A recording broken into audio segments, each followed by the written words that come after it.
My father once told me that love was a transaction, and I was his most valuable asset.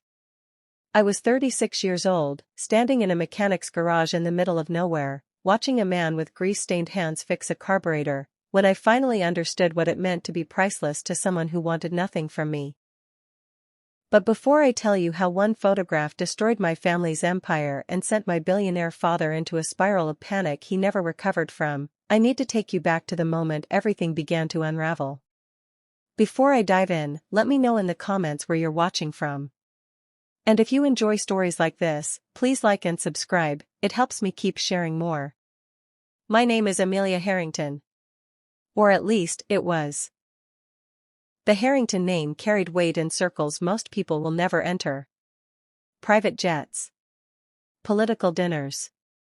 Charity galas where the champagne cost more than some families earn in a month. My father, Victor Harrington, built his fortune in pharmaceuticals, and he built it on the backs of secrets so dark that even his own children weren't allowed to know them. I was the eldest daughter. The obedient one. The one who wore the designer gowns and smiled at investors and never, not once, asked questions I wasn't supposed to ask. Until I met Marcus. He wasn't supposed to exist in my world. I was driving back from a weekend at our family's lake house when my car broke down on a stretch of highway that cell service had forgotten. The nearest town was called Cedar Hollow, population maybe 3,000, and the only mechanic open on a Sunday afternoon was a place called Reyes Auto Repair. Marcus Reyes was underneath a pickup truck when I walked in.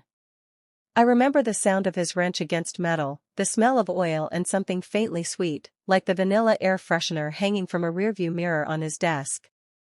He slid out from under the truck, and I saw his face for the first time. Dark eyes. A jaw that looked like it had been carved from something ancient. Hands that were rough and calloused but moved with a precision that felt almost surgical. He looked at me, at my designer sunglasses and my silk blouse, and he didn't flinch. Didn't try to impress me. Didn't ask what someone like me was doing in a town like his. He just said, "What's wrong with your car?" And I swear, in that moment, something inside me shifted. I didn't know it then. I didn't know that this man, this mechanic with grease under his fingernails and a two-bedroom apartment above his garage, would become the reason my father refused to attend my wedding. I didn't know that a single photograph of him would send my entire family into a panic so severe that my mother would call me 17 times in 1 hour. But I'm getting ahead of myself. Before I continue, you need to subscribe to this channel because what I'm about to reveal will shock you. Hit that subscribe button now. Let me tell you about the day my father drew the line. It was 11 months after I met Marcus.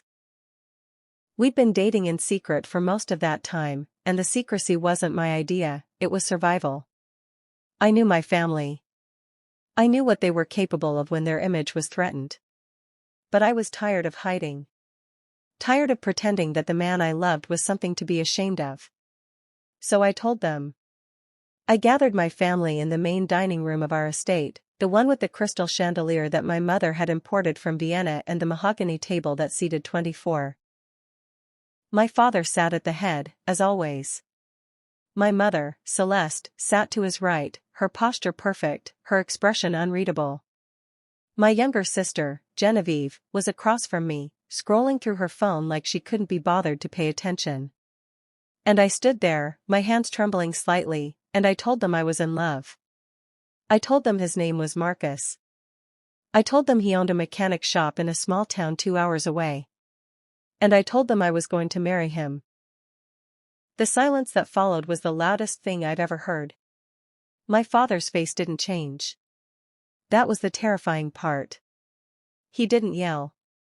He didn't slam his fist on the table. He just looked at me with those cold, calculating eyes and said, "No. Not I forbid it.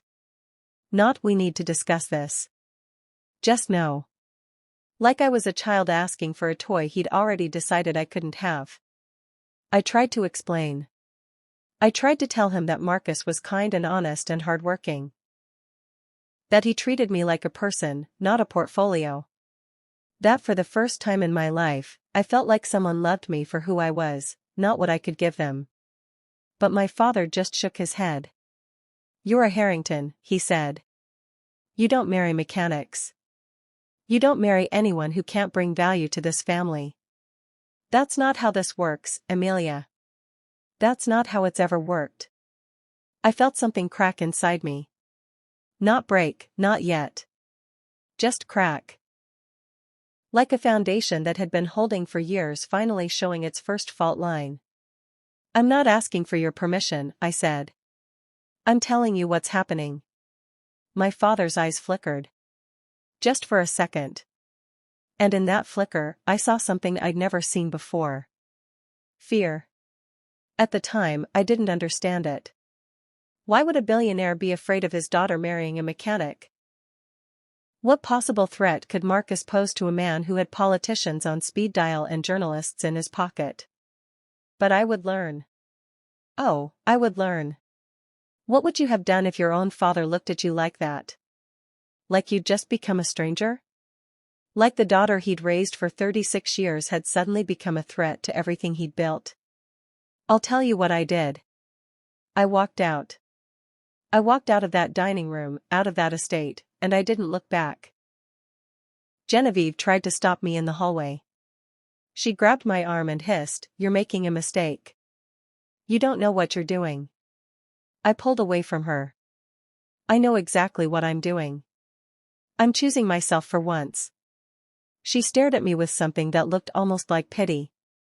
"You think this is about you? You think father cares who you marry because of your happiness?" She laughed, but there was no humor in it. "You have no idea what's really going on, do you?" I should have pressed her. I should have demanded she tell me what she meant. But I was too angry, too hurt, too desperate to get out of that house and back to Marcus. So I left. And I didn't find out what Genevieve meant until the day of my wedding. If you're still watching this and haven't subscribed yet, I need you to understand something. The story I'm telling you isn't just about family drama. It's about secrets that destroyed lives. It's about a photograph that exposed everything. And if you don't subscribe now, you're going to miss the moment when everything falls apart. Trust me, you don't want to miss what comes next. My wedding was small. Intimate. Nothing like the elaborate productions my family was known for. We held it in Marcus's backyard, under a canopy of string lights that his best friend, Tomas, had spent 3 days hanging. There were maybe 40 guests, mostly people from Cedar Hollow who had become like family to me over the past year. Marcus's mother, Lucia, made tamales and tres leches cake. His younger brother, Diego, played guitar as I walked down the aisle. It was perfect. It was everything I'd never known I wanted. And my father wasn't there. Neither was my mother. Neither was Genevieve. I'd sent them invitations. Handwritten, because I wanted them to know this wasn't a rejection of them, it was a celebration of me. But they didn't come. They didn't even respond. The only acknowledgement I received was a text from my mother the night before. It said, simply, "You're making the biggest mistake of your life. Don't say I didn't warn you." I showed it to Marcus. He read it, then looked at me with those steady, calm eyes and said, "Do you believe her?" And I said, "No." Because I didn't. Not then. But what I didn't know, what I couldn't have known, was that my mother wasn't warning me about Marcus. She was warning me about what would happen when the truth came out. The wedding was beautiful. Marcus and I exchanged vows we'd written ourselves. I cried. He cried.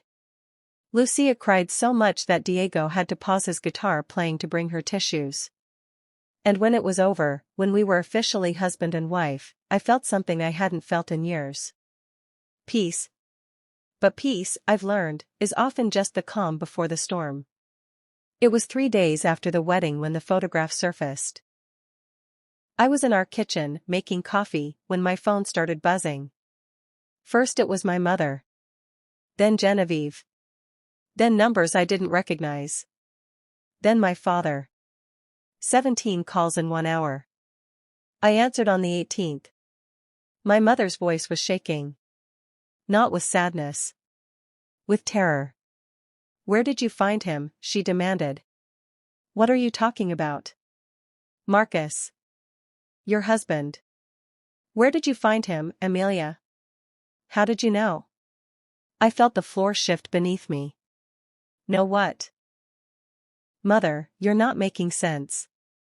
There was a long pause. Then, in a voice I'd never heard from her before, she said, "Check your email. Your father just sent you something. And when you see it, you'll understand why he couldn't come to your wedding. Why none of us could." I hung up. I opened my email. And there it was. A photograph. It was old. Faded at the edges. Clearly from the 80s, based on the clothing and the film quality. It showed two men standing in front of a building I didn't recognize. One of them was my father. Young.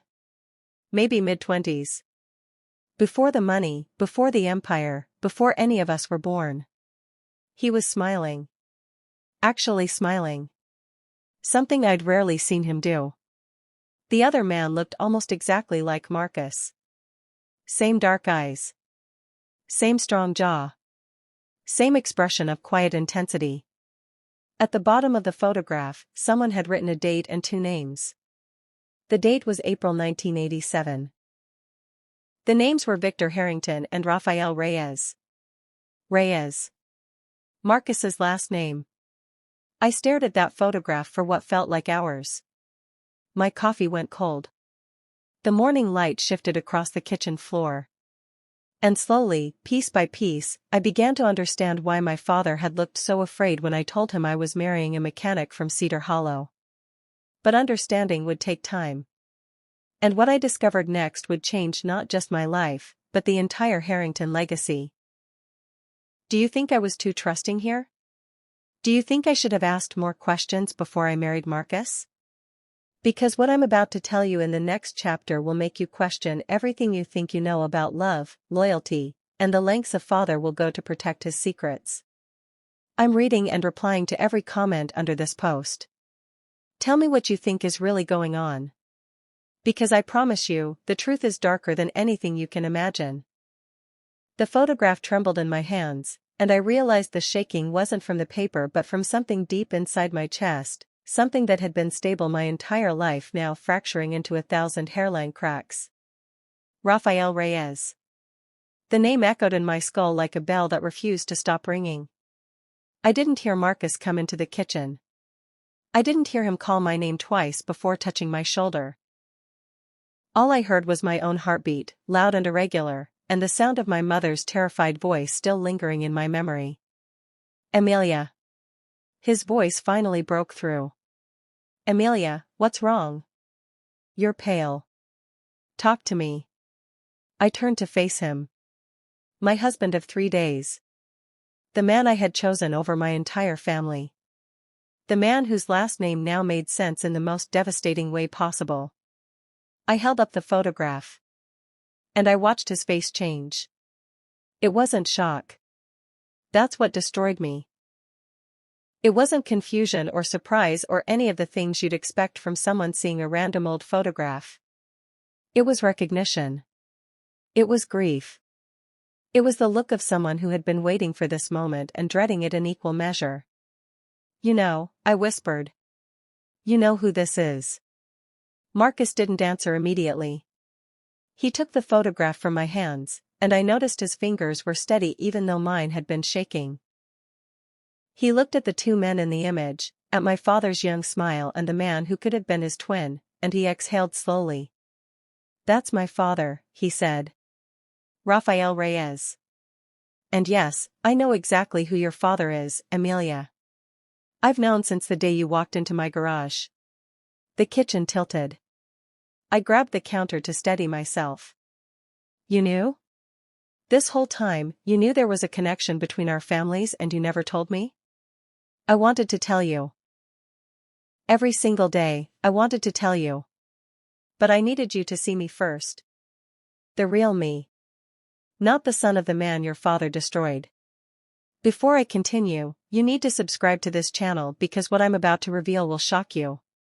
Hit that subscribe button now. my father destroyed. Those words hung in the air between us, heavy and suffocating. I thought about all the dinners Marcus and I had shared. All the conversations about our childhoods, our dreams, our fears. He'd told me his father died when he was 12. He'd told me his mother worked 3 jobs to keep the garage running. He'd told me he grew up with nothing but learned to build everything with his own hands. But he'd never told me why. "Sit down," Marcus said gently. "Please. Let me explain everything." I didn't want to sit. I wanted to run. I wanted to scream. I wanted to rewind time to that moment on the highway when my car broke down and choose a different mechanic, a different town, a different life. But I also wanted the truth. After 36 years of carefully curated lies from my family, I was desperate for something real, even if it hurt. So I sat. And Marcus told me everything. His father, Rafael Reyes, had been a brilliant biochemist. Self-taught, mostly. He grew up poor in a border town, worked his way through community college, and developed a formula for a pain medication that was non-addictive and incredibly effective. In 1985, he met a young businessman named Victor Harrington who was looking to break into pharmaceuticals but had no product and no scientific background. They became partners. The photograph was taken at the signing of their partnership agreement. Rafael provided the formula. Victor provided the capital and the business connections. They were supposed to split everything 50-50. "But your father," Marcus said, his voice dropping to something barely above a whisper, "your father had other plans." I felt my stomach clench. What did he do? He waited until my father had handed over all his research, all his documentation, every piece of intellectual property he'd ever created. And then he filed for the patent under his own name. Alone. When my father tried to fight it, your father's lawyers buried him. They claimed my father was just a consultant. They produced fabricated contracts. They destroyed every piece of evidence that proved Rafael Reyes had ever been anything more than a hired hand. The room was silent except for the sound of my own breathing. Shallow. Rapid. Like I was drowning on dry land. My father lost everything, Marcus continued. His life's work. His reputation. His ability to provide for his family. He spent the next 7 years fighting in courts he couldn't afford, against lawyers who billed more per hour than he earned in a month. And then, when I was 12 years old, he gave up. Marcus's voice cracked. Just slightly. Just enough for me to hear the boy he'd been, the boy who had lost his father to a grief that had no name. He walked into the garage one night after we were all asleep. And he never walked out. I reached for him. Instinctively. Despite everything, despite the revelation that our entire relationship had been built on a foundation of secrets, I reached for my husband because I could see the pain radiating off him like heat from a dying fire. "Marcus," I breathed. "I'm so sorry. I didn't know. I swear to you, I didn't know." "I know you didn't." He took my hand.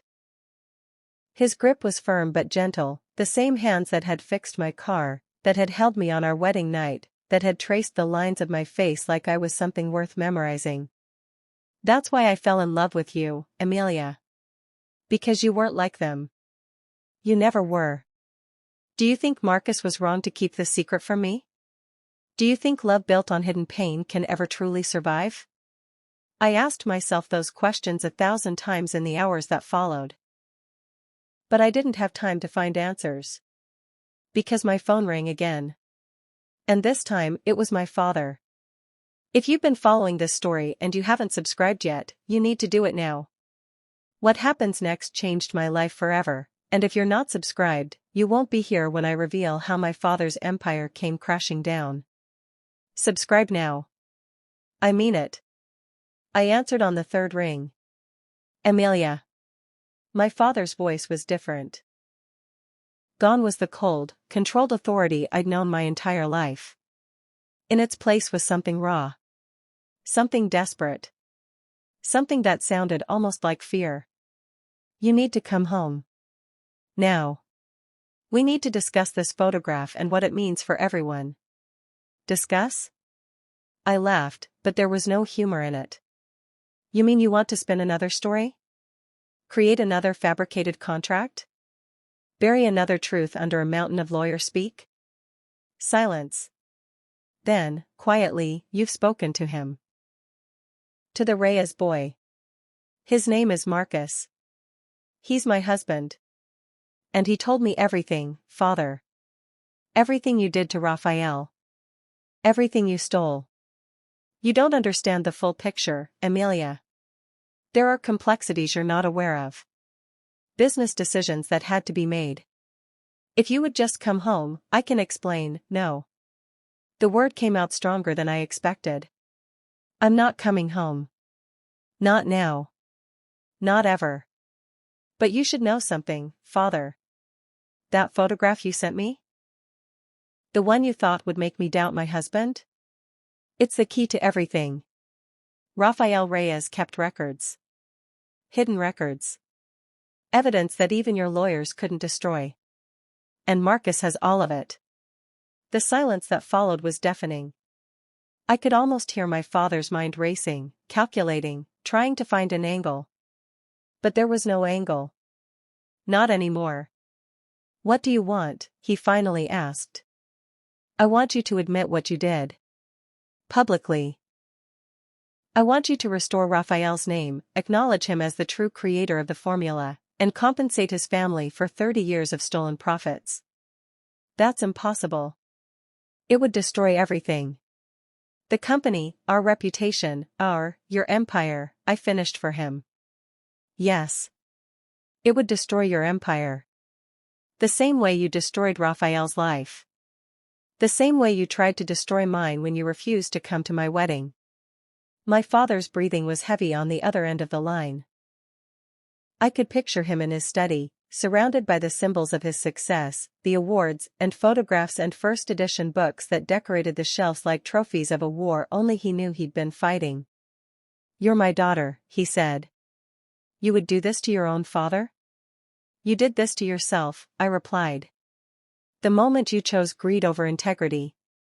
The moment you decided that Raphael's life was worth less than your ambition. You set this in motion decades ago.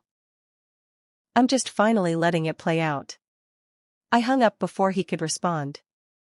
And then I looked at Marcus, at the man who had every reason to hate me and my family, and I asked the question that had been burning in my chest since he'd finished his story.